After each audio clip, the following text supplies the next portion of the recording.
What's good, YouTube and Twitch? Welcome to the house. We're live streaming to both. And you might be familiar with these streams, but we're going to go raw and live into our top 10 most normal summonable cards. That means one card that gets normal summoned and has a huge impact in the game, both modern day and perhaps a little bit ago. And in our honorable mention slot is actually Swap Frog, kind of something that took a back seat in order for the Altergeist to rise. Paleozoics were the kind of the past stun deck. Swap Frog was able to send a frog to graveyard, able to recur in order for Rotototem to come back, but you really had to activate Swap Frog twice in a turn, which this own fact allowed, in order to summon Totally Awesome. But Totally Awesome has kind of gone by the wayside in terms of the current metagame, and even in the past, it was impactful, but maybe not so much as our top 10. And on the next slot, a YCS winning card, in a sense. Oh yeah, it is one of Phoenix Slayer X's favorites. The Agent of Creation Venus, able to summon 3 Shine Balls, 4 cards for Link Summoning, something I actually called at the beginning of Link Summoning that nobody else did. A very interesting card, but you have to play so many Shine Balls, in a sense Garnets, that really break your hands up. And it only really fit into World Chalice towards the end of Link Summoning for it to be a factor. It hasn't made its appearance in any other deck in the metagame for it to make an impact, and it's kind of taken the wayside overall. So as we enter our top 10 cards I believe to be more impactful normal summons than these cards. I really do respect these cards, but these are 10 cards that have had a huge impact on the game. And then the number 10 slot, we have Inspector Border, a card that really shaped Worlds 2018, but not only that, has one of the most confusing texts in the game. He only allows you to activate effects up to the number of monsters from the extra deck / ritual summon that you have, different types. And while that seems confusing, realistically, it allows you to, if you control a Link monster, activate an effect and take care of him. The fact is, though, right now, there aren't enough Link summonable monsters to just take care of him. Fusion summons, XC summons, etc. You don't get him off the board that easy. 2k attack boy. 2,000 attack is really beefy, and even 2,000 defense, which you can set if you're playing a stall deck, has such a huge impact on the game that it sways the entire force of the Worlds format. That's really strong. In the number 9 slot, we have Neptibus. Now, you might be looking at me like, you just announced Swap Frog all the way back to limited. Neptibus controls an entire 2 archetypes, Mermail and Lanians, into a metagame of multiple formats, all the way from Bosch as a $20 release card until we have a rehype of Atlantean Dragoons to $200 on the market. Not just like looking at low prices, $200 on the market. This card went insane in its ability, not just to trigger effects in a deck, but also to Link summon. Oh yeah, Neptibus earns its place on this list as one of the ultimate starter normal summonable cards. $20 for $3 didn't matter. Won an ARG, terrorized regional and YCS tops. An amazing card with no doubt. Just really incredible.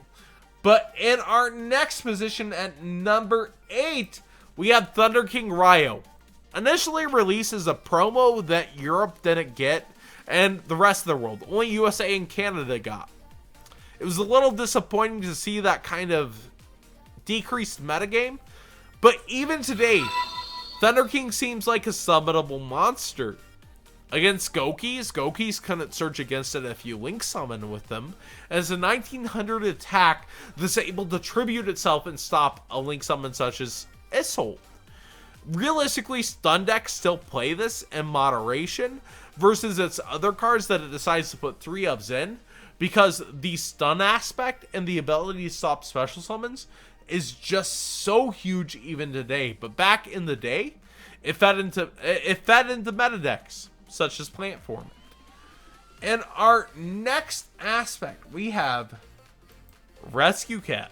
Rescue Cat, even today, in Rogue decks slash national winning 2018 decks, is able to summon Naturia Beast. But Rescue Cat has always had this place and the ability to tribute itself and get 2 monsters on board for synchro summoning, while banned perhaps XE summoning, and now today Link or synchro summoning. So many options that is actually insane. But Naturia Beast is still one of the most controlling aspects of the game, and this gets you Earth Beast tuners and non-tuners in order to summon Naturia Beast and Crusadia and even Burning Abyss to make it a factor in the meta. Oh yeah, I'm a fan. Are you? This card became an $8 common. Currently, while this video is being made, $8 common because of its ability. Are you sleeping on it? You might be. But in our next slot, we have an even more impressive card. We've got Amano-Iwato, something that didn't find emotes on Twitch, entire formats, and a joke, Amano Regeki. Once Amano-Iwato hits the board, your opponent can no longer activate hand traps that would stop a card like Rescue Cat. Amano-Iwato's on the board, you can activate Card of Demise, and an Ash Blossom can't touch down the graveyard. Suddenly, every single monster card in hand, in graveyard, and field is completely frozen by this one Rocky Boy, to the point that you cannot even think about activating them because his effects say so. Even as a spirit monster, that's actually a benefit, because if you activate Card of Demise, you draw your 3 cards, activate them, play out your turn. Card of Demise resolves. Amano-Iwato is able to return to her hand after Card of Demise resolves, and you're able to summon it back to the field. That's pretty crazy. You keep your advantage with Amano-Iwato, and you force your opponent's entire turn. Regeki, none of your sent to graveyard effects are working. Seriously, it's an emote. Look at the Twitch chat right now. Seriously, it's just crazy. And our next position, we actually have Armageddon Knight. Now, why do I put that above Amano? It's a starter card, and it's similar to Grepher here in the fact that you send a Dark Monster, which a lot of the time is malicious. Destiny Hero Malicious is able to summon 2 more copies of itself. You're able to link summon, overlay, do so many things with Destiny Hero Malicious. But it also has access to Shadow Mist, getting extra effects. It accesses so many different cards that as a starter card, not just bait for hand traps, not just his ability to summon other monsters, but also a warrior, searchable by Rhoda, able to link summon into Isolde. Armageddon Knight finds its ways into so many different kinds of decks, it's insane. You're able to search him, you're able to use him, you're able to utilize him into different summons. You gotta respect Armageddon Knight. Its ability, timeless since 2008, all the way to 2018, to create so many opportunities for you as one normal summon boy, and heavily feared when summoned, is pretty insane. But our next normal summon actually outweighs him, in my opinion, with upcoming support, is Unizombie. There's an entire zombie structure deck coming, based kind of around Zombie World. Unizombie not only pitches resources from hands that you might have drawn, but sends them from deck to level up. But on top of that is a tuner, allowing you to synchro summon, but also use its body as link summoning. Anytime you have a mechanic that allows you to go from one to the other without any interruption is huge. And Unizombie recycles and uses the entire zombie deck, from deck to graveyard, to activating effects, to inflicting your hand, deck, and graveyard and banished. That's pretty insane. Unizombie really gains my respect in the also ability to affect levels of not just itself, but targeting anything on board. So if you feel like I need to go ahead and play the Brilliant Engine and affect Seraphonite, that's also fine. You can keep this body on board and affect something else in terms of level or ability. So Unizombie really finds its way into my list as an enabler with the ultimate ability to garner resources, but also abuse itself. That's really awesome. But in the next position, we actually have Predaplant Ortho Scorpio. Why is this ahead of Unizombie?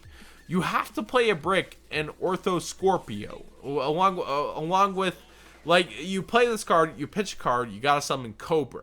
Cobra is a brick, right? Well, Cobra can get you Instant Fusion or Brilliant Fusion or another fusion card. Why is that important? Brilliant Fusion is not only Seraphonite, but perhaps another resource in Trick Clown. You're playing more bricks in deck when you play this card, but this card also turns into Mimic Saber Invoker, one of the most important cards of the format, by summoning Cobra, which overlays with it into Invoker and already gained you a resource. That card's insane, Invoker. Terratop died for its sins. My opinion with Scorpio here, though, also is you can grab Instant Fusion. Cards such as Invoke Raijin, which can flip a card face down and also act as a warrior for Isolde. You're able to actually overlay for an Invoker, search 1000 Blade, Link Summon for Mrs. Radius, able to activate your Brilliant Fusion, sending Trick Clown, summoning 1000 Blade.